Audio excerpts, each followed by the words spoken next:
Welcome back. We're at chapter 31, The Treasure Hunt, Flint's Pointer. All right, there are only 34 chapters, so we are down to the very end. It's going to be kind of cool. Okay. Remember, Jim is with the pirates, and they have the map. Jim, said Silver, when we were alone, if I saved your life, you saved mine, and I'll not forget it. I seen the doctor waving you to run for it, and with the tail of my eye, I did. And I seen you say no as plain as hearing. Jim, that's one to you. This is the first squint of hope I had since the attack failed, and I owe it to you. And now, Jim, we're to go in for this here treasure hunting with sealed orders, too, and I don't like it. And you and me must stick close, back to back like. And we'll save our necks in spite of fate and fortune. Just then, a man hailed us from the fire that breakfast. Sorry about this little thing happening with my computer. Okay, just then a man hailed us from the fire and breakfast was ready, and we were soon seated here and there about the sand over biscuit and fried junk. They had lit a fire fit to roast an ox, and it was now grown so hot that they could only approach it from the windward, and even there not without precaution. In the same wasteful spirit, they had cooked, I suppose, 3 times more than we could eat, and one of them, with an empty laugh, threw what was left into the fire, which blazed and roared again over this unusual fuel. I never in my life saw men so careless of the morrow. Hand to mouth is the only word that can describe their way of doing. And what with wasted food and sleeping sentries, though they were bold enough for a brush and be done with it, I could see their entire unfitness for anything like a prolonged campaign. Even Silver, eating away, with Captain Flint upon his shoulder, had not a word of blame for their recklessness, and this the more surprised me, for I thought he had never shown himself so cunning as he did then. Aye, mates, said he, it's lucky you have barbecue to think for you with this here head. I got what I wanted, I did. Sure enough, they have the ship. Where they have it, I don't know yet. But once we hit the treasure, we'll have to jump about and find out. And then, mates, us that has the boats, I reckon, has the upper hand.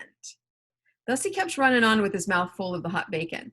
Thus he restored their hope and confidence, and I more than suspect repaired his own at the same time. As for hostage, he continued, that's his last talk, I guess, with them he loves so dear. I've got my piece of news, and thank you to him for that. But it's over and done. I'll take him and a lion when we go treasure hunting, for we'll keep him like so much gold in case of accidents, you mark. And in the meantime, once we got the ship and treasure both and off to sea like jolly companions, why then we'll talk Mr. Hawkins over, we will, and we'll give him his share, to be sure, for all his kindness. It was no wonder the men were in good humor now. For my part, I was horribly cast down. Should the scheme he had now sketched prove feasible, Silver, already doubly a traitor, would not hesitate to adopt it. He had still a foot in either camp, and there was no doubt that he would prefer wealth and freedom with the pirates to a bare escape from hanging, which was the best he had to hope on our side. Okay, so that kind of explains, it's kind of hard to follow, again, because dialogue, but that kind of explains the situation that's really going on. Silver doesn't have one side right now. He's a pirate, and he's the leader of the pirates, but he's got Jim as a hostage to ensure that the folks on the other side are kind of ready to deal with him. He's keeping Jim safe so that they will like him enough maybe to save his life. He's listening to their information and not giving all of it to the pirates because he has more knowledge than they do. But he puts out this plan that, okay, guys, we get the treasure. We have the little boats, the ones that could take the treasure to the big boat, right? So we would have the advantage. If we find the treasure, then all we have to do is get rid of them, and we find out where they have the boat and the big one, the Hispaniola, and we can get out of here. And Jim, we'll talk him over. He can have his share. He can be one of us. And Jim's like, if that's feasible, like if that happened, then Silver would probably prefer that to be the captain of the pirates successfully getting the booty rather than going with the captain and his bunch as a prisoner. Mm-hmm. Yeah, so that is a thing that could maybe happen. Now, nay, and even if things so fell out that he was forced to keep his faith with Dr. Livesey, even then what danger lay before us? What a moment that would be when the suspicions of his followers turned to certainty, and he and I should have to fight for dear life, he a cripple and I a boy, against 5 strong and active seamen. And yeah, there's the other problem with it. There's 5 of them, and just John Silver and Jim Hawkins to fight against them. And that doesn't seem good, right?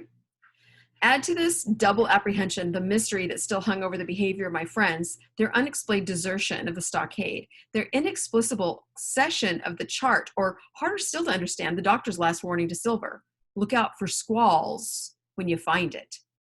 And you will readily believe how little taste I found in my breakfast, and with how uneasy a heart I set forth behind my captors on the quest for treasure. We made a curious figure, had anyone been there to see us, all in soiled sailor clothes, and all but me armed to the teeth. Silver had 2 guns slung about him, one before and one behind, besides the great cutlass at his waist and a pistol in each pocket of his square-tailed coat. To complete his strange appearance, Captain Flint sat perched upon his shoulder and gabbling odds and ends of purposeless sea talk. I had a line about my waist, as a rope about his waist, and followed obediently after the sea cook, who held the loose end of the rope. Now in his free hand, now between his powerful teeth, for all the world, I was led like a dancing bear. So they've got Jim on a leash, and Silver's got tons of weapons, as many as he can carry on him. The other men were variously burdened, some carrying picks and shovels, for that had been the very first necessary they brought ashore from the Hispaniola. Others laden with pork, bread, and brandy for the midday meal. All the stores, I observed, came from our stock, and I could see the truth of Silver's words the night before. Had he not struck a bargain with the doctor, he and his mutineers, deserted by the ship, must have been driven to subsist on clear water and the proceeds of their hunting. Water would have been little to their taste. A sailor is not usually a good shot. And besides all that, when they were so short of eatables, it was not likely they would be very flush of powder. So if it hadn't been for the deal they made with the folks in the stockade, they would have run out of supplies long ago. Well, thus equipped, we all set out. Even the fellow with the broken head, who should certainly have kept in shadow, and straggled one after another to the beach, where the 2 gigs, those are the boats, awaited us. Even these bore trace of the drunken folly of the pirates. One in a broken thwart, that's the kind of benches across them, and both in their muddy and unbaled condition. So there's just water in them, they're gross. Both were to be carried along with us for the sake of safety, and so, with our numbers divided between them, we set forth upon the bosom of the anchorage. Okay, so the edge or the crest of alongside the anchorage, which is a little inlet where the ship had been anchored earlier. Okay. As we pulled over, there was some discussion on the chart. The red cross was, of course, far too large to be a guide, and the terms of the note on the back, as you will hear, admitted of some ambiguity. They ran, the reader may remember, thus: tall tree, spyglass shoulder, bearing a point to the north of northeast, Skeleton Island, east-southeast, and by east, 10 feet. A tall tree was thus the principal mark. Now, right before us, the anchorage was bounded by a plateau from 200 to 300 feet high, adjoining on the north the sloping southern shoulder of the spyglass, and rising again towards the south into the rough cliffy eminence called the mizzenmast hill. The top of the plateau was dotted thickly with pine trees of varying height. Every here and there, one of a different species rose 40 to 50 feet clear above its neighbors, and which of these was the particular tall tree of Captain Flint could only be decided on the spot, and by the readings of the compass. Yet, although that was the case, every man on board the boats had picked a favorite of his own ere we were halfway over, Long John alone shrugging his shoulders and bidding them wait till they were there. Okay, so they look at what the map has to say, and they need to find a tall tree on the shoulder of Spyglass, the hill, the tallest of the hills, shouldered like kind of on the edge of it, right? And then they'll have some compass points to follow as well once they get up there. So they're all looking up there at the tall trees to see which one it might be. We pulled easily, so they're still in the water with the boats, but they're going to take them with them so they don't get taken by the other guys. We pulled easily by Silver's directions, not to weary the hands prematurely, and after quite a long passage, landed at the mouth of the second river, that which runs down a woody cleft of the Spyglass. Thence, bending to our left, we began to ascend the slope towards the plateau. The plateau is like a flat land. At the first outset, heavy miry ground and a matted marish vegetation greatly delayed our progress. But by little and little, the hill began to steepen and become stony underfoot, and the wood to change its character and to grow in a more open order. It was indeed a most pleasant portion of the island that we were now approaching. A heavy scented broom and many flowering shrubs had almost taken the place of grass. Thickets of green nutmeg trees were dotted here and there with the red columns and the broad shadow of the pines, and the first mingled their spice with the aroma of the others. The air, besides, was fresh and stirring, and this, under the sheer sunbeams, was a wonderful refreshment to our senses. The party spread itself abroad in a fan shape, shouting and leaping to and fro. About the center and a good way behind the rest, Silver and I followed. I tethered by my rope, he plowing with deep pants among the sliding gravel. From time to time, indeed, I had to lend him a hand, or he must have missed the footing and fallen backward down the hill. So imagine this. They get into a more open air, it's sunny, and it smells nice, and it's good fresh air. And the other pirates, the other five, are kind of in a fan shape, kind of dashing around, having kind of a good time. And Silver, one-legged with a crutch, actually needs his prisoner to help him so he doesn't fall down. It's not quite as much fun bounding about, I guess. We had thus proceeded for about half a mile, and were approaching the brow of the plateau, when the man upon the farthest left began to cry aloud, as if in terror. Shout after shout came from him, and the others began to run in his direction.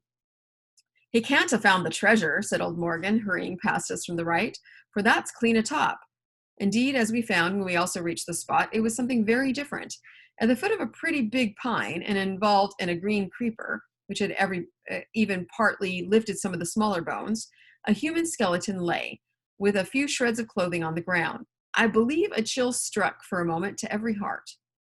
"He was a seaman," said George Merry, who, bolder than the rest, had gone up close and was examining the rags of his clothing. "Leastways, this is good sea cloth." "Aye, aye," said Silver, "like enough. You wouldn't look to find a bishop here, I reckon. But what sort of a way is that for bones to lie? 'Tain't in nature." Indeed, on the second glass, it seemed impossible to fancy that the body was in a natural position.